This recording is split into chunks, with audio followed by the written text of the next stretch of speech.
반가워요. 와! 네, 오늘이 12월 30, 내일은 12월 31, 내일 모레부터는 1월 1일 새해입니다. 네, 마무리가 다, 1년 마무리가 다 잘 되어가나요? 혹시 여러분들도 저처럼 작년 12월 31일 12시, 밤 12시 송구 영신 예배 때 기도 제목 적어 놓으신 거 다 응답 되셨을 줄 믿습니다. 저처럼. 와! 예, 창세기가 거의 끝나가요. 다 끝나갔어요. 이제 한 두세 번만 더 하면은 이제는 설교가 이제 강해 설교가 창세기 50장 26절까지 창세기가 시리즈로다가 창세기 1장 1절부터 창세기 50장 26절까지 시리즈로 이제 끝나는 것 같아요. 그 다음에는 어떻게 될지 모르겠어요. 이제 그동안 고생했으니까 조금 놀아야죠. 며칠 놀아야죠. 온천 가서 놀아야죠. 온천 가서. 추우니까. 아니면 눈썰 매장 가서 놀든가. 오늘은 창세기 49장 13절부터 15절 말씀까지 이렇게 증거하려고 그래요. 와, 기대하시라. 개봉박두. 와와와. 오늘 설교 제목은 수불론과 이사갈. 오늘 설교 제목은 오늘 본문 말씀은 창세기 49장 13절부터 15절 말씀입니다. 와, 기대하시라. 개봉박두 짠짠짠. 수불론은 해변에 거하리니 그곳은 배 매는 해변이라. 그 지경이 시돈까지리로다. 이사갈은 양의 우리 사이에 꿇어 앉은 건장한 나귀로다. 그는 쉴 곳을 보고 좋게 여기며 토지를 보고 아름답게 여기고 어깨를 내려짐을 메고 앞제 아래서 섬기리로다. 창세기 49장 13절부터 15절 말씀까지요. 스불론과 이사갈. 야곱의 아들들은 그들이 어머니를 따라서 네 그룹으로 이렇게 착착착착 이렇게 나눌 수가 있어요.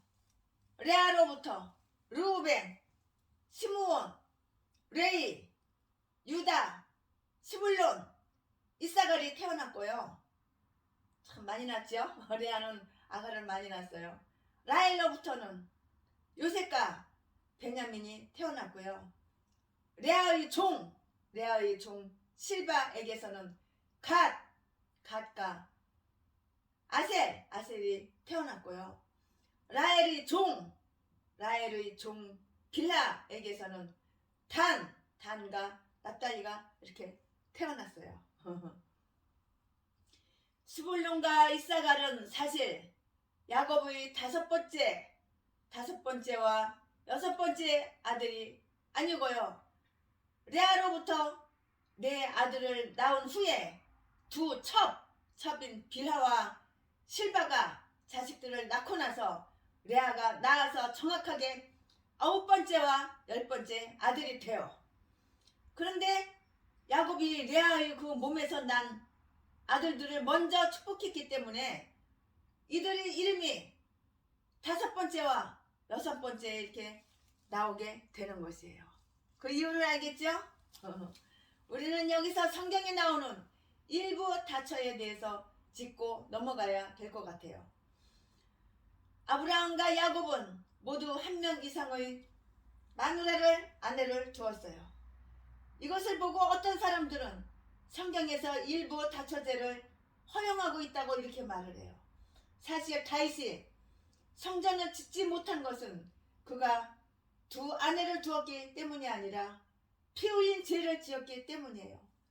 그래서 특히 윤리적으로 잘못된 사람들이 이 부분을 아주 강조하면서 일부 다처제를 합리화하려고 이렇게 해요. 일부 다처제는 안 되는 거야. 남편 한 명이야, 아내 한 명이어야지. 일부 다처제가 어딨어, 일부 다처제가. 일부 다처제는 죄야, 죄. 그러나 분명히 알아야 될 것은 유대 문화와 성경 문화는 다르다고 하는 것이에요. 유대 문화가 곧 성경 문화는 아니라는 말이에요. 그 당시의 유대인의 문화와 풍습으로 일부 다처제가 있었던 것이지 성경이 일부 다처를 가르친 적은 결코 단 한 번도 없어요. 성경을 아무리 뒤져보세요. 없어요. 그러면 유대인들은 왜 일부 다처주의를 주장하고 그렇게 많은 마누라 아내들을 두었냐고요. 구약시대는 메시아를 기다리는 시대예요. 메시아는 여인의 후손으로 나온다고 해서 그들에게는 아들을 낳는 것이 큰 축복이었고요. 많은 아들을 낳기 위해서 여러 명의 여인들과 결혼을 한 것이에요. 따라서 신앙의 기초 그 위에 여러 명의 아내를 두었다고 해서 커다란 징벌이 내려지지 않았고요. 어두운 시대에는 그러려니 그냥 그러했거니와 라는 그런 말로 일부 다처제를 해석을 하기도 해요. 스불론과 이사갈의 후예들 중에는 유명한 사람들이 거의가 없어요. 다만 스불론의 후예 중에 그 엘론이라는 사사가 있고요. 사사기 12장 11절에 이사갈의 후예 중에는 돌라라는 그 사사가 있을 뿐이에요. 사사기 10장 1절부터 2절. 그 밖에 28명의 이름이 성경에 나오고 있어요. 그렇지만 그들은 그렇게 큰 인물들은 아니었어요. 스불론의 지경. 본문 13절을 보니까 스불론은 해변에 거하리니 그것은 배 매는 해변이라. 그 지경이 시돈까지리로다. 스불론에 대한 예언 속에는 영토의 경계에 대해서 이렇게 말을 해주고 있어요. 이것은 매우 important, 중요한 말이에요. 하나님께서는 지금까지 어느 지파에게도 영토에 대한 경계를 말씀하신 적이 단 한 번도 없어요. 시돈은 해변 끝의 높은 데에 있어요. 본문에서는 스불론의 해변가라고 이렇게 했지만 실제로 스불론은 해변가에 거하지 않고요. 갈릴리 바다와 지중해 사이의 그 평지에 살았어요. 이것에 대해서 마틴 루터는 다음과 같은 해석을 했는데요. 해변가는 영어로 by the sea인데요. by라는 그 전치사가 히브리어로는 다른 말로 번역이 된다는 것이에요. 다시 말해서 히브리어로는 해변을 향하여 toward the sea 이렇게 번역이 돼요. 그러니까 우리말 성경도 해변가라고 하지 않고요. 해변을 향하여 라고 이렇게 했으면 좋겠어요. 어떻습니까? 아무튼 스불론에 대한 야곱의 예언에는 큰 경고가 있어요. 그 지경이 시돈까지리로다. 13절. 그 지경이 시돈까지리로다. 13절. 시돈은 악한 도시예요. 악한 도시. 악한 여인의 대명사인 구약의 아합왕의 마누라 아내 이세벨이 바로 시돈의 공주였어요. 그녀가 이스라엘에 올 때 우상을 가져오므로 자기 남편과 그 가족을 망하게 했을 뿐만 아니라 다른 모든 지파들을 다 망하게 했어요. 그러니까 시돈은 우상의 나라라고요. 우상의 나라라는 그 말은 심판의 대상이라는 말이에요. 다시 말해서 스불론은 큰 인물도 내지 못하였고요. 오히려 우상을 섬기는 그런 불쌍한 그런 나라가 되고 만 것이에요. 여기에 하나님의 놀라운 섭리가 있어요. 하나님께서는 모든 백성을 다 구원하시는 것이 아니에요. 당신의 일을 이루기 위해서 반드시 사람을 세우시는데 그 사람을 세우시기 위해서 다른 사람을 버리시기도 해요. 마틴 루터가 위대한 하나님의 종이 되는 데는 하루아침에 이루어진 일이 그것이 아니라고요. 하루아침에 그게 이루어진 거 아니에요. 그는 신부가 될 생각도 목사가 될 생각도 없던 그런 사람이었어요. 비가 몹시 오는 어느 날 친구와 길을 가다가 잠시 비를 피하는 사이 옆에 있는 친구가 벼락에 맞아서 그냥 즉사해버렸어. 죽었어.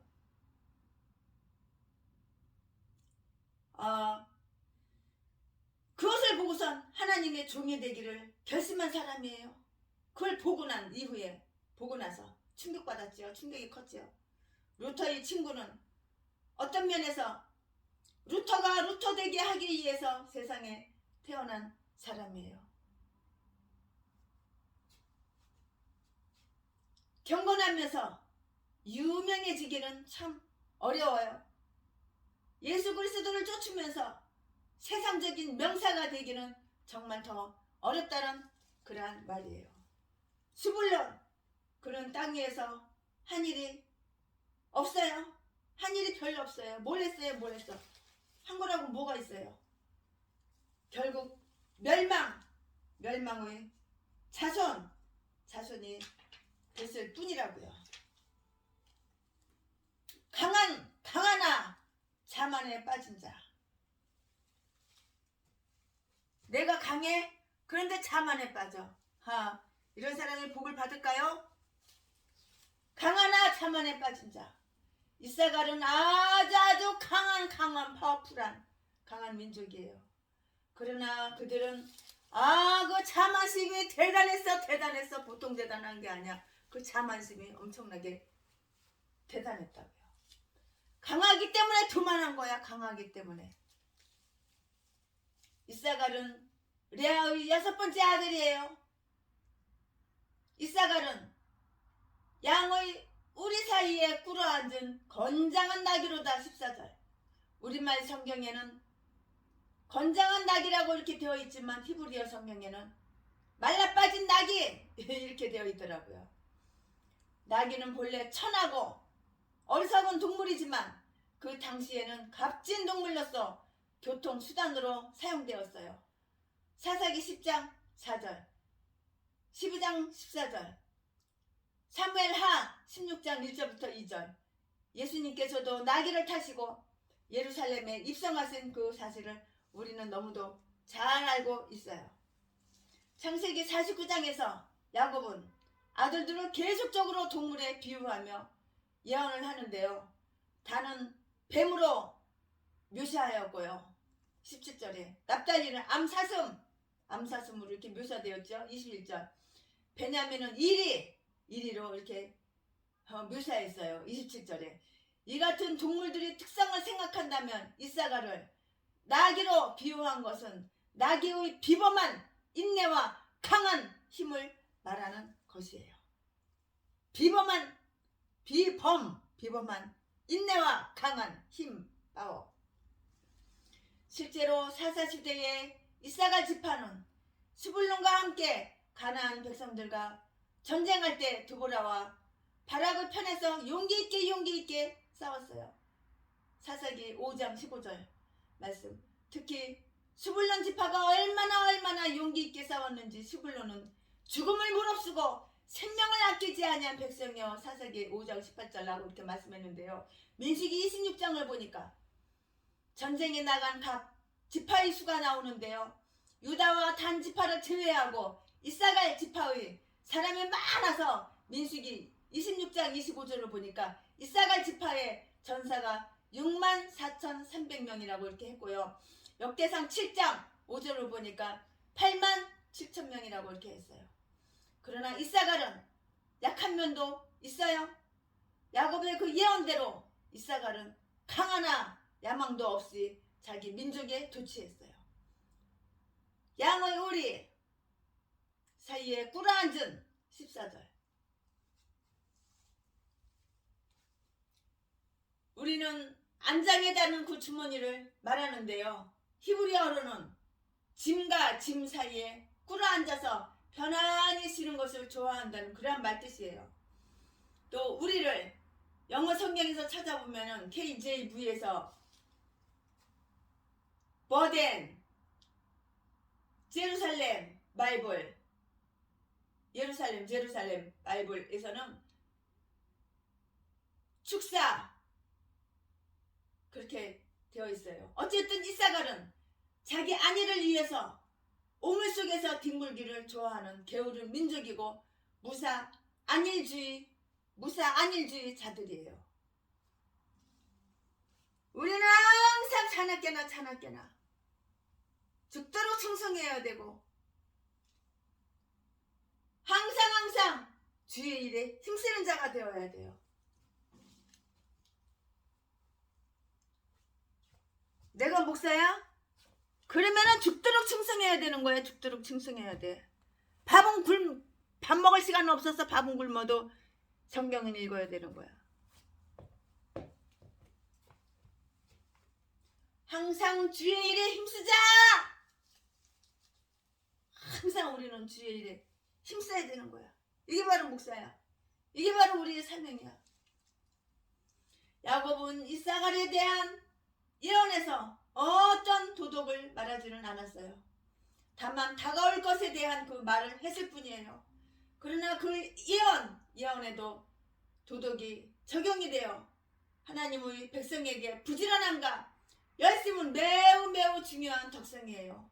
그리스도인은 이사갈처럼 시온에 누워있는 것보다 하나님의 일에 전력을 다해야 된다고요. 하나님이 왜 우리에게 힘을 주셨나요? 성경은 항상 우리에게 부지런하게 책임을 다하는 사람이 될 것을 이렇게 요구를 해요. 예수 믿는 사람들은 일을 하되 결국 목적은 딱 하나로 이렇게 집약이 되고 있어요.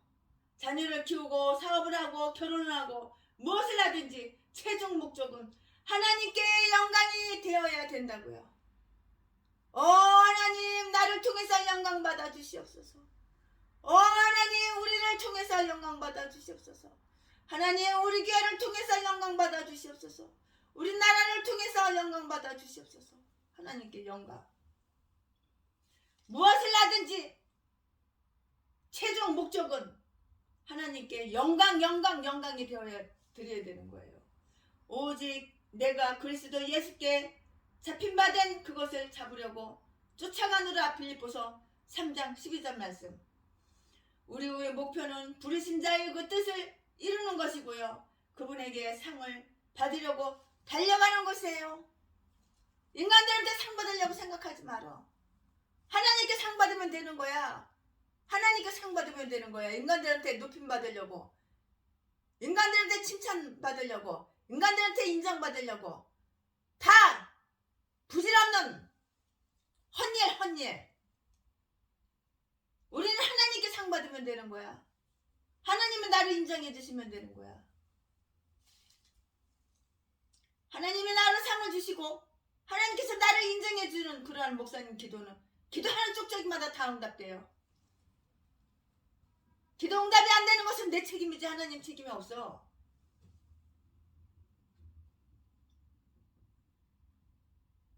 내가 말씀을 지키고 행해봐.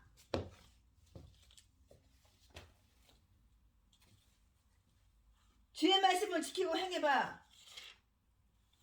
주의 말씀 듣고서 준행하는 자는 반석 위에 터닫고 집을 지은 같아.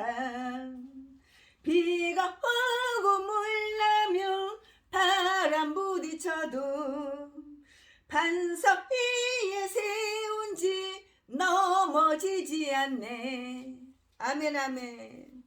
잘 짓고 잘 짓세 우리 집 잘 짓세 만세 반석 위에다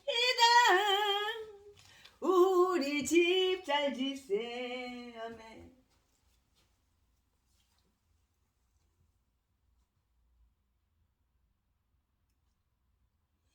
우리는 항상 이렇게 죽도록 충성하는, 항상 주의 일에 힘쓰는 자가 되어야 돼요. 그래야지 목사인 거야. 야곱은 이사갈에 대한 예언적 어떤 도덕을 말하지는 않았어요. 다만 다가올 것에 대한 그 말을 했을 뿐이에요. 그러나 그 예언에는 도덕이 적용이 돼요. 하나님은 백성에게 부지런함과 열심은 매우 중요한 덕성, 매우 중요한 덕성이라고요. 예수 믿는 예수 그리스도인은 이사갈처럼 시온에 누워있는 것보다 하나님의 일에 전력을 다해야 된다고요. 하나님이 왜 우리에게 힘을 주십니까? 성경은 항상 우리에게 부지런하게 책임을 다하는 사람이 될 것을 이렇게 요구한다고요. 예수 믿는 사람들은 일을 하되 결국 목적은 하나로 집약이 되어 있다고요. 자녀를 키우고 사업을 하고 결혼을 하고 무엇을 하든지 최종 목적은 하나님께 영광이 되어야 된다고요. 오직 내가 그리스도 예수께 잡힌 바 된 그것을 잡으려고 쫓아가노라. 빌립보서 3장 12절 말씀. 우리의 목표는 부르신 자의 뜻을 이루는 것이며 그분에게 상을 받으려고 달려가는 것이에요. 바울의 목표는 주님을 아는 것이었다고요. 그는 예수 그리스도의 부활의 권능과 그의 고난에 참여함을 알기 위하여 그의 죽으심을 본받기까지 했어요.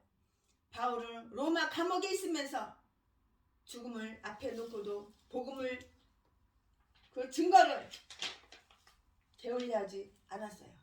고린도후서 11장 24절부터 18절 거기를 보니까는 바울은 나이 40살에 하나 감한 매를 5번씩이나 얼마나 아팠을까? 얼마나 괴롭고 고통스러웠을까? 5번씩이나 이렇게 맞았어. 3번 퇴장으로 맞고, 1번 돌멩이로 돌려 맞고, 3번을 배가 파산하는데 일주야를 기품에서 지냈으며, 여러 번 강의 위험과 시내의 위험과 광야의 위험과 바다의 위험과 거짓 형제 중에 위험을 당하고 수고하고 애쓰고 잠도 자지 못하고 줄이며 목마르고 굶고 춥고 헐벗어 놀라고 이렇게 했어요. 바울은 쇠사슬에 묶여 로마에 왔어요. 그는 그리스도인들에게도 잊혀진 존재가 되었다고요. 그러나 오네시보로가 바울을 찾아 로마로 왔어요. 아시아에 있는 모든 사람이 나를 버린 이 일을 내가 아나니 그 중에 부겔로와 허모게네가 있느니라. 원컨대 주께서 오네시보로의 집에 긍휼을 베푸시옵소서. 저가 나를 자주 유익케 하고 나의 사슬에 매인 것을 부끄러워 아니하여 로마에 있을 때에 나를 부지런히 찾아 만났느니라. 디모데후서 1장 15절부터 17절 말씀까지. 이것이 바로 예수 그리스도라고요. 이것이 바로 예수 그리스도예요. 오네시보로가 바울을 찾고 그를 유쾌하게 한 것이 무슨 그게 의미냐고요.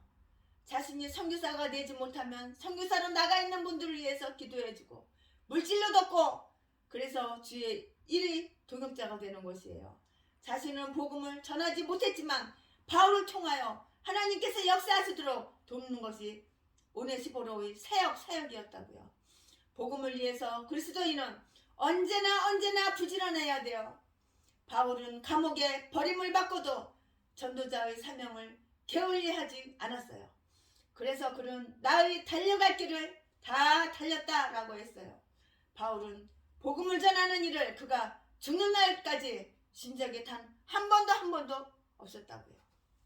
그는 천국에서 영원히 쉬는 그날까지 사명을 위해서 최선을 다한 사람이에요. 결론을 말씀드리겠습니다. 오늘의 결론 말씀. 스불론과 이사갈에게 주어졌던 지역은 후일에 이방의 갈릴리로 이렇게 불려졌어요. 이 지역에서는 가로신 유다를 제외한 모든 주님의 제자들이 나왔어요. 예수님 당시 이 지역은 외국의 침략으로 늘 불안했던 곳이었어요. 그러나 스불론과 이사가리 살던 갈릴리는 사마리아와는 달리 매우 강력한 유대인들이 있어서 끝까지 유대인들이 자존심을 지킨 곳이라고요. 또한 스불론과 이사가리 후예들 중에는 사도로 부름받은 이들도 많이 있었어요. 사도로 부름받은 사람들도 많이 있었다고요. 이사갈은 영토 소유에 만족했어요. 그러나 땅에 많기 때문에 당연히 많은 노동력이 요청되었죠. 어떤 의미에서 이 족속들은 노동으로 인해 진정한 자유를 상실한 자가 되었어요. 그러나 이 어두운 땅에 예수님이 오심으로 죄로부터 자유함을 얻게 되고요. 모든 얽매이는 것에서 자유를 얻게 되었어요. 이방의 갈릴리에서 메시아가 오신 것이에요. 그리고 그가 오심으로 그들에게 복음 명령이 바로 주어졌어요. 복음 명령이 주어졌다고요. 너희는 가서 모든 족속으로 제자를 삼아 아버지와 아들과 성령의 이름으로 세례를 주고 내가 너희에게 분부한 모든 것을 가르쳐 지키게 하라. 마태복음 28장 19절부터 20절까지의 말씀. 이것은 예수님이 우리에게 주신 큰 명령, 대명령이라고요. 우리는 스불론과 이사갈 같은 그러한 인생들이에요. 저와 여러분은 스불론과 이사갈과 같은 그러한 인생들이라고요. 아무나 쓸모가 없잖아요. 쓸모없고 자유를 상실한 자들이라고요. 그러나 예수 그리스도께서 우리에게 오셔서 빛을 보여주시고 생명을 주시고 영생의 길을 열어주셨어요. 그러므로 우리는 이제 땅만 차지하고 있다가 가는 그런 인생이 아니라 주님이 명령하신 대로 땅끝까지 이르러 증인이 되는 우리들이 되어야 된다고요. 이런 우리들이 되어야 된다고요.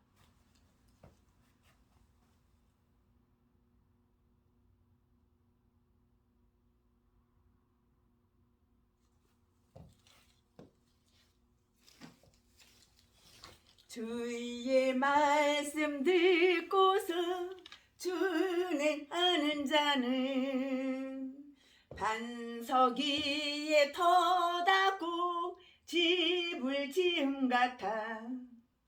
비가 오고 물 나며 바람 부딪혀도 반석 위에 세운 집 넘어지지 않네. 잘 짓고 잘 짓세 우리 집 잘 짓세. 만세 반석 위에다 우리 집 잘 짓세.